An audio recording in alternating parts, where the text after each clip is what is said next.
Sob o pretexto de preservar o meio ambiente, o governo francês vai atrapalhar ainda mais a vida dos cidadãos.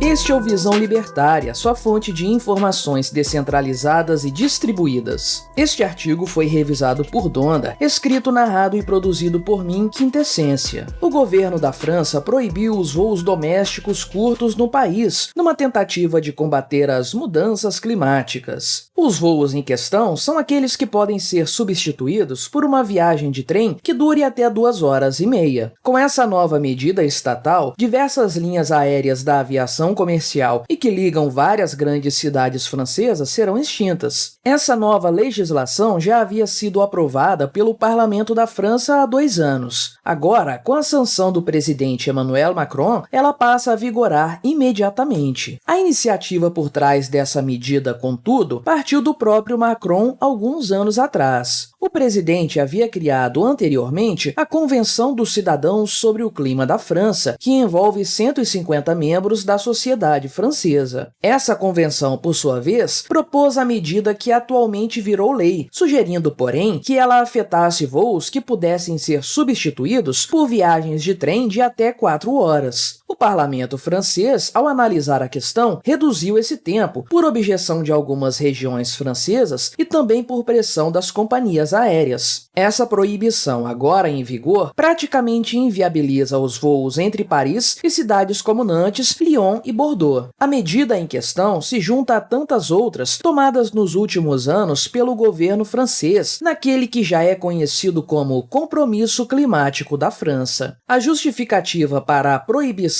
dos voos curtos, como era de se esperar, tem a ver com a preservação do meio ambiente. De acordo com dados divulgados pelo governo, o avião emite, em média, 77 vezes mais CO2 por passageiro que os trens nessas rotas afetadas. Além disso, o transporte por trem é mais barato, inclusive para os passageiros, sendo que o tempo a ser perdido pelos clientes, com essa mudança, será de apenas 40 minutos. A coisa toda parece muito bem intencionada, não é mesmo? Pois bem, o fato é que de boas intenções o inferno está cheio. Além disso, em se tratando do Estado, sequer podemos afirmar que as medidas tomadas são fruto de boas intenções de um coração íntegro. No fim das contas, e como bem sabemos, toda essa história não passa de puro terrorismo climático por parte do governo francês. Sob a ótica libertária, esse caso é um erro do começo ao fim, tratando-se de uma violência estatal contra os clientes e contra as companhias aéreas. As empresas devem ser livres para operar utilizando sua propriedade privada, ou seja, seus aviões, nas condições que julgarem mais convenientes. Se as companhias hoje fornecem esses voos, é porque existe demanda para isso, ou seja, é algo desejado pelos clientes e que rende lucro para as empresas. Agora, o Estado vai interferir em sua propriedade, restringindo o uso das aeronaves que pertencem às companhias. Um total absurdo do ponto de vista ético. Já os clientes também terão sua liberdade limitada por essa medida estatal. Se antes eles podiam optar por fazer os citados trechos por meio de voos comerciais, agora eles possuem uma opção a menos por conta da interferência estatal. Se muita gente optava por voar de Paris a Lyon, por exemplo, é porque isso era mais vantajoso. O sujeito prefere gastar um pouco mais de dinheiro para ter uma viagem mais rápida e confortável, tudo dentro da ética da propriedade privada, belo e moral. Agora, todos são obrigados a perder mais horas de sua vida em viagens de trem por conta dos abusos do Estado. E como nos ensina o Super Sam, time is money, oh yeah. Logo, o Estado também está roubando dos clientes seu tempo de vida, seu dinheiro e sua liberdade de escolha. Contudo, as ações estatais não representam apenas violações éticas, elas tipicamente também se transformam em prejuízos econômicos. Portanto, vamos listar os possíveis problemas utilitários que vão decorrer de mais essa estúpida decisão tomada pelo governo francês. Em primeiro lugar, o número de voos a serem substituídos por viagens de trem não é substancial, estatal. As linhas que serão afetadas pela medida representam apenas 5.000 voos por ano, de um total de 200.000 que atravessam o país. Trata-se de 500.000 passageiros, de um universo de 16 milhões de indivíduos que voam pelos céus franceses todos os anos. Essa percepção é confirmada, inclusive, pelas próprias empresas. O chefe de uma associação de companhias aéreas afirmou que a proibição desses voos terá apenas efeitos mínimos e que os governos deveriam buscar soluções reais e significativas para os problemas climáticos. Ou seja, no fim das contas, trata-se de muito contratempo para pouco resultado, coisa que costuma acontecer nesse tipo de intervenção estatal, diga-se de passagem. Porém, os problemas econômicos vão muito mais além. Pense, por exemplo, que apenas os voos comerciais foram afetados pelas medidas do governo francês. O táxi aéreo, a título de exemplo, vai continuar operando normalmente nesses trechos. Ou seja, os passageiros mais ricos poderão se deslocar de avião entre distâncias curtas, por meio de alternativas como o táxi aéreo. Apenas os mais pobres serão prejudicados nessa história, uma vez que agora somente as alternativas terrestres serão acessíveis. Mais uma vez, trata-se de uma lei estatal elitista que prejudica apenas os pobres, garantindo aos ricos a manutenção de seus conforto e praticidade. Isso implica dizer também que continuaremos a ter aviões cruzando os céus franceses, cobrindo distâncias curtas e, portanto, poluindo o meio ambiente. A única diferença é que teremos muitos aviões pequenos substituindo os grandes aviões comerciais. Será que alguém chegou a medir a poluição emitida pelas aeronaves nos dois casos para ver se a medida realmente vai ter algum impacto positivo? Ao que parece, o resultado final será totalmente diverso daquele que originalmente foi planejado pelo Estado francês. Mas o prejuízo para os pobres não se resume apenas à questão dos voos que eles deixarão de fazer. Se mais pessoas agora precisam usar trens e outras formas de transporte terrestre para substituir os voos, isso significa que a demanda por esses meios de transporte tende a subir. E como sempre acontece na economia, uma maior demanda leva a um aumento de preços. Ou seja, as passagens de trens cobrindo esses trechos tendem a ficar mais caras, uma vez que mais pessoas serão obrigadas a recorrer a essa forma de transporte. E isso não vai impactar apenas os passageiros que deixarão de viajar de avião para usar o trem, uma vez que esses, querendo ou não, têm algum grau de poder aquisitivo. Estamos falando também do prejuízo que será causado aos passageiros que já andavam de trem por não ter dinheiro para viajar de avião entre cidades próximas. Esses passageiros terão que pagar mais caro em suas passagens, porque todos aqueles outros que antes viajavam de avião agora serão remanejados para o transporte terrestre. Mais uma vez, trata-se de uma consequência que não foi planejada pelos políticos, mas que é bastante real. Até mesmo os defensores dessa nova legislação já perceberam esse problema. Um dos grupos que defendeu a medida, inclusive, sugeriu que fossem tomadas medidas para que os preços das passagens de trem não subissem. O grupo exigiu salvaguardas para que a Ferrovia Nacional Francesa, SNCF, não aproveite a oportunidade para inflacionar artificialmente os preços ou degradar a qualidade do serviço ferroviário. Ou seja, eles pedem por mais intervenção estatal para resolver um problema que foi criado pelo próprio Estado. A principal consequência econômica dessa desastrosa medida, contudo, é o prejuízo generalizado que ela vai causar para a indústria aérea do país. Até porque, você pode ter certeza disso, essa proibição de voos curtos tende a ser estendida para voos cada vez mais longos nos próximos anos. Afinal de contas, não há nada de ruim que o Estado não trate logo de piorar. E se mais medidas como essa forem implantadas, o impacto na indústria francesa sequer poderá ser mensurado. Mais uma vez, o Estado age destruindo um setor econômico, partindo de premissas completamente infundadas. A questão é que, a exemplo do que acontece em outras partes do mundo, o Estado francês está apenas se utilizando da desculpa das mudanças climáticas para limitar a liberdade dos cidadãos. Não se trata de preservar o meio ambiente ou de qualquer coisa do tipo. Trata-se de decidir se as pessoas podem ou não andar de avião. E mais do que isso, trata-se de criar uma elite econômica que sempre fica à margem das normas estatais, habitando um limbo que nunca é contemplado pelas restrições impostas pelos governos. Enquanto os pobres são obrigados a viajar de trem, os ricos continuarão usando seus jatinhos livremente. O governo francês dá mais um passo na direção da total tirania climática, com essa sua fracassada medida de restringir voos curtos entre suas principais cidades. Embora essa ação estatal não vá representar nenhum ganho real para o meio ambiente, ela vai causar toda sorte de transtornos para o povo francês e para a indústria aérea do país. O problema, porém, não se resume aos aspectos econômicos. A grande tragédia de mais essa loucura estatista, protagonizada por Emmanuel Macron, é o avanço crescente do poder do Estado francês sobre o povo daquele país. Obrigado por sua audiência. Se você gostou deste vídeo, deixe o seu like e o compartilhe com os seus amigos para difundir as ideias da liberdade. Se quiser ser notificado de outros vídeos, clique em se inscrever e depois no ícone da campainha. Até a próxima!